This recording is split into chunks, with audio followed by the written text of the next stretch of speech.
Good morning, everyone. Today, I'm going to start one new topic, that is amino acid metabolism. In this, I'm going to talk about general reactions of amino acid metabolism. Amino acid metabolism में जो भी reaction basically involve होती हैं उनको आज हम इस video में discuss करेंगे. So these are the general reactions. General reaction of amino acid metabolism includes deamination, transamination, decarboxylation, transamidination, and transamidation. So we are going to talk about first three reaction in this video, starting with deamination. Deamination is the process by which amino group of amino acid is removed as free NH3, that is ammonia. So as the word indicates, जैसा कि ये word ही बताता है, deamination, amino group और amino group से NH3 remove होना. amino acids हम पढ़ चुके हैं, amino acid से amino group का हटना as a free molecule of NH3, that is ammonia. This free ammonia is used for synthesis of urea cycle, and the carbon skeleton of amino acid is converted into keto acid. So जब भी amino acid से NH3 that is ammonia हटता है या remove होता है, बाकी का जो स्केलेटन कार्बन स्केलेटन बचता है अमीनो एसिड का वो कीटो एसिड होता है. दैट इज डीएमिनेशन में अमीनो एसिड में से अमोनिया हटकर जो बनता है product that is keto acid. Deamination is of two type. It is first is oxidative deamination and second is non-oxidative deamination. These are the type of deamination reactions. Now, starting with oxidative deamination. As the word indicate, oxidative, that means deamination involves oxidation. जैसा कि शब्द में ही है, oxidative deamination मतलब वो deamination reaction जो oxidation के वजह से हो रही है, यानी उस रिएक्शन में ऑक्सीडेशन भी हो रहा है जिस कारण अमोनिया ग्रुप रिमूव हुआ है अमीनो एसिड से. सो स्टार्ट करते हैं. Oxidative deamination is liberation of free ammonia from amino acid coupled with oxidation. So oxidative deamination में क्या होता है, अमोनिया ग्रुप रिलीज होता है अमीनो एसिड में से ऑक्सीडेशन के साथ साथ. It take place mostly in liver and kidney. ये रिएक्शन लिवर और किडनी में ज़्यादातर होती है. Enzyme used is amino acid oxidase. क्योंकि ऑक्सीडेशन हो रहा है तो इसमें जो एंजाइम यूज होगा ऑक्सीडेज एंजाइम यूज होगा. You can see here this is amino acid. This is a general structure of amino acid. यहाँ पे एक FAD इन्वॉल्व है. FAD is coenzyme present here. क्यों? क्योंकि जब ऑक्सीडेशन हो रहा है ऑक्सीडेज एंजाइम की प्रेजेंस में तो यहाँ पे H आयन हटेंगे, दो एटम हटेंगे हाइड्रोजन के. हाइड्रोजन हटेगा तो उसको रिसीव करने के लिए FAD इज हेयर, क्योंकि FAD रिड्यूस होगा FADH2 में. सो बाकी जो सिस्टम है, बाकी जो स्केलेटन है, बाकी जो स्ट्रक्चर है वो कन्वर्ट हो जाएगा अमीनो से इमाइनो में, IMINO इमिनो एसिड में. Amino acid is converted into imino acid. अब ये इमिनो एसिड कन्वर्ट होगा फर्दर अल्फा कीटो एसिड में. कीटो एसिड बन गया यहाँ पे और साथ ही साथ अमोनिया NH3 अलग हो गया या रिमूव हो गया या एक्सक्लूड हो गया इस बेसिक स्ट्रक्चर से. सो बेसिकली ऑक्सीडेज एंजाइम यहाँ पे सिर्फ इसीलिए यूज़ होता है ताकि अमीनो एसिड को इमाइनो एसिड में वो चेंज कर सके. Why? Because imino acid IMINO amino acid is converted into alpha keto acid in the presence of water molecule. Here one water molecule is being added. एक water molecule यहाँ add होता है, इसको हम हाइड्रेशन बोलते हैं. So water molecule imino acid में water molecule add हो रहा है और अल्फा कीटो एसिड बन रहा है और यहाँ पे अमोनिया रिलीज हो गया. This is essentially irreversible process takes place in two step. ये जो process है that is oxidative deamination, ये irreversible process है. इस reaction को हम reverse नहीं कर सकते हैं और ये reaction दो steps में form होती है, आगे proceed होती है. In first phase the enzyme catalyzes a dehydrogenation of amino acid into amino acid. This enzyme is flavoprotein, and the two hydrogen atoms removed from the substrate reduce FAD to FADH2. अभी हमने इस रिएक्शन में देखा, that is इस first part में हमने देखा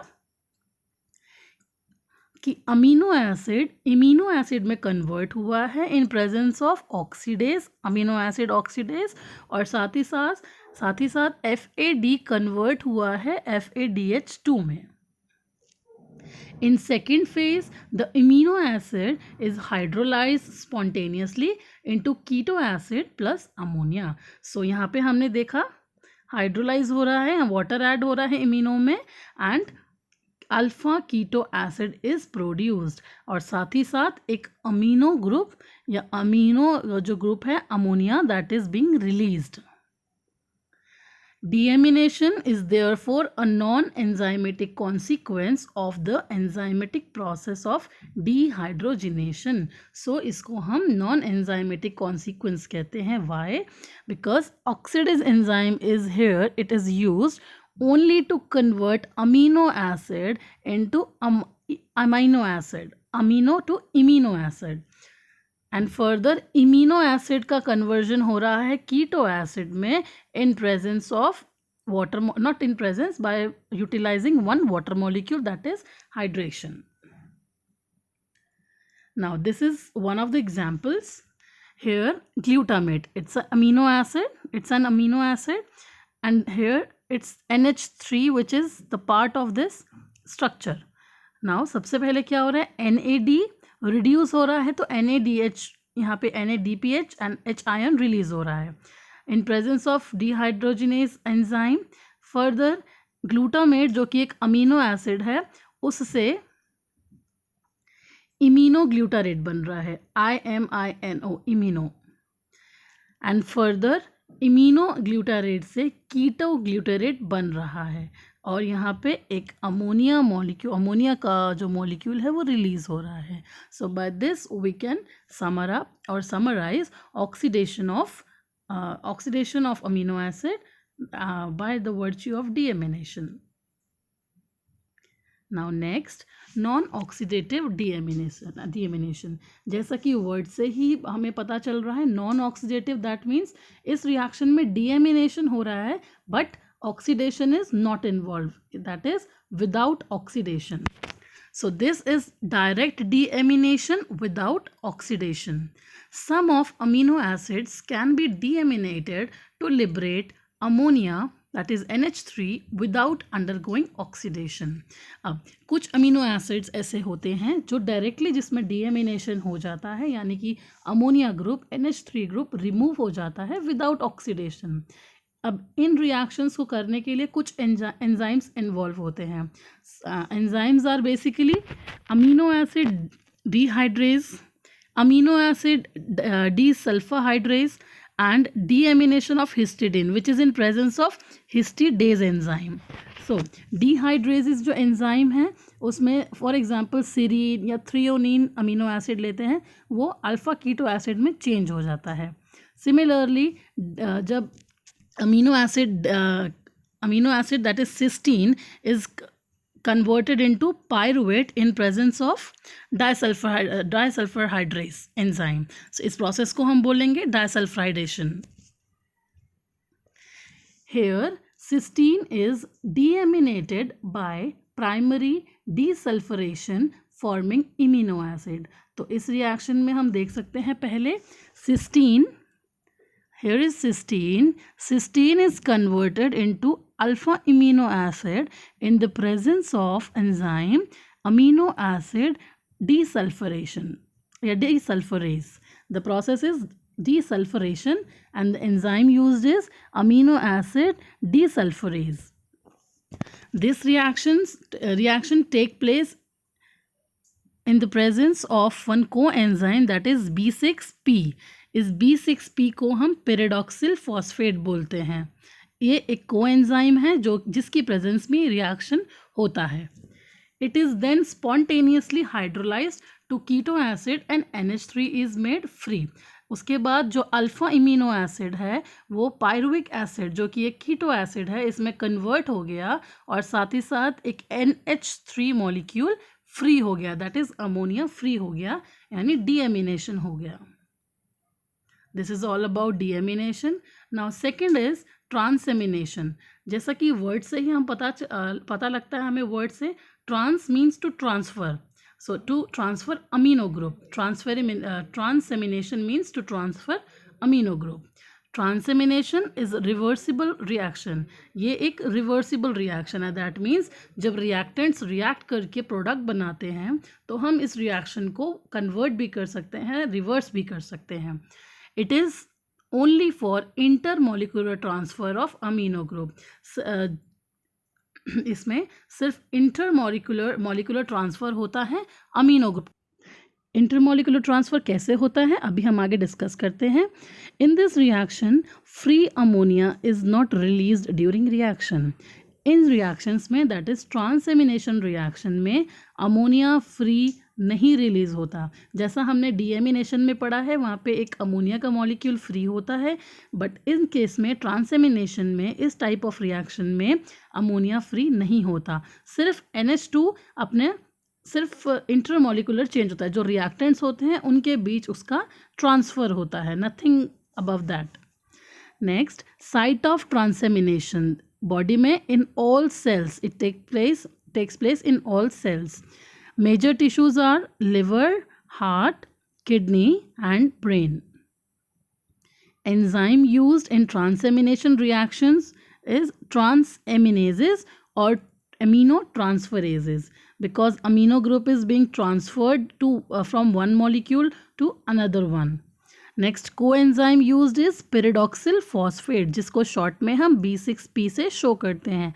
दिस इज़ अ कोएंजाइम जिसकी प्रेजेंस में ये रिएक्शन होता है.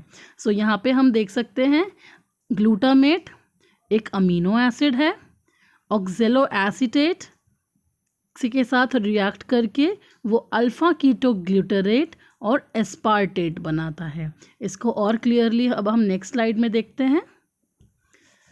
Here the alpha amino group of amino acid is transferred to alpha keto acid, resulting in the formation of new amino acid and new keto acid. For example, this is amino acid and keto acid. Amino acid और keto acid का reaction हो रहा है. किसकी presence में हो रहा है? पेरिडॉक्सिल फॉस्फेट. एंजाइम कौन सा यूज़ हो रहा है? ट्रांसएमिनेज या फिर अमीनो ट्रांसफरेज, दोनों में से कोई एक नाम. अमीनो ट्रांसफरेज जब जो भी अमीनो ग्रुप लिया है, अमीनो एसिड लिया है, उसका नेम यहाँ पे आता है. इट्स अ जनरल मैकेनिज्म जो अभी मैं डिस्कस कर रही हूँ. So amino acid 1 reacts with keto acid 2. ये रिएक्शन जब ये तो हो गया product reactant side. Now this is product side. जो अमीनो एसिड था फर्स्ट उसने अपना अमीनो ग्रुप रिलीज़ किया और कीटो एसिड को दे दिया. सो जो अमीनो एसिड 1 है it will be converted into keto acid, and जो कीटो एसिड था इस साइड क्योंकि उसने अमीनो एसिड से अमोनिया का मॉलिक्यूल या उसका जो ग्रुप है वो ले लिया, it will become amino acid. Examples of transaminase enzymes are alanine transaminase, aspartate transaminase, glutamate transaminase. जो एमिनो एसिड होता है जो भी कन्वर्ट हो रहा होता है उसी के नेम से ट्रांसएमिनेज एंजाइम वो बनता है. It is important for formation of non essential amino acid. क्यों? क्योंकि जब इधर इस साइड अमीनो एसिड रिएक्ट करता है कीटो एसिड के साथ तो इधर रिएक्टेंट्स में प्रोडक्ट में अमीनो एसिड भी फॉर्म हो रहा है और एक कॉरेस्पॉन्डिंग कीटो एसिड भी फॉर्म होता है. एग्जाम्पल आप इधर देखेंगे. हेयर एलानीन एक अमीनो एसिड है जो अल्फ़ा कीटो ग्लूटरेट के साथ रिएक्ट कर रहा है. Here alanine is converted into pyruvic acid and alpha ketoglutarate is converted into glutamate. So इन दोनों के reaction से this is being formed. The enzyme here is serum glutamate pyruvate transaminase. Here in the presence of pyridoxal phosphate. So alanine के पास जो amino group था उसने alpha ketoglutarate को transfer किया. सो नेक्स्ट अभी ट्रांसफ़र के बाद जो भी रिएक्शन बने, जो भी प्रोडक्ट बनते हैं, दैट इज़ एलानिन से जब अमीनो ग्रुप रिलीज़ हो गया तो वो पायरुविक एसिड बन जाएगा जो कि एक अल्फ़ा कीटो एसिड है. और कीटोग्लूटारेट में जब अमीनो ग्रुप अटैच हुआ तो वो ग्लूटामेट जो कि एक अमीनो एसिड है ये बन जाएगा. सो सिमिलरली एस्पार्टेट का देख सकते हैं हम. एस्पार्टेट कन्वर्ट हो जाता है ऑक्सैलो एसीटेट में and alpha keto glutarate is converted into glutamate. In the presence of enzyme serum glutamate oxaloacetate transaminase. So transaminase word here is showing the transfer of amino group from here to here so that these are formed. This is all about decarboxylation. Transamination. Now second is decarboxylation. Decarboxylation जैसा कि word से हमें पता चलता है, decarboxylation means removal of carbon dioxide. So decarboxylation means removal of carbon dioxide from amino acid with formation of corresponding amines. So amino acid में से अगर CO2 कार्बन डाइऑक्साइड एक मॉलिक्यूल हटा देते हैं या एटम हटा देते हैं, जो कॉरेस्पॉन्डिंग पार्ट बचेगा that will be amine. Enzyme जो इस रिएक्शन में एंजाइम यूज़ होगा that will be decarboxylase. Coenzyme भी इसमें पेरिडॉक्सिल फॉस्फेट होगा. Decarboxylation process is important since products of decarboxylation reaction give rise to physiologically active amines. Amino acid में से जब कार्बन डाइऑक्साइड रिलीज होता है और रिमूव होता है उसके बाद जो भी कॉरेस्पॉन्डिंग पार्ट बचता है उस स्ट्रक्चर में वो अमीन होता है जो कि बायोजेनिक होता है और फिजियोलॉजिकली एक्टिव होता है. डीकार्बोक्सिलेशन. सो डीकार्बोक्सिलेशन को अगर हम एग्जांपल्स देखें तो histidine which is an amino acid is converted into histamine जो कि एक अमीन है. Tyrosine is converted into tyramine and glutamic acid is converted into GABA. So आप यहाँ देख सकते हैं this is an amino acid, general structure of amino acid. इधर CO2 is being released. जो बेसिक स्ट्रक्चर उसके बाद बचा यहाँ पे that will be amine. So this is the basics of decarboxylation reaction. This is all about decarboxylation. So we have in this video we have discussed three main reaction. First one is deaminase, second one is transaminase and third one is decarboxylation. Hope you find it useful. Thank you so much.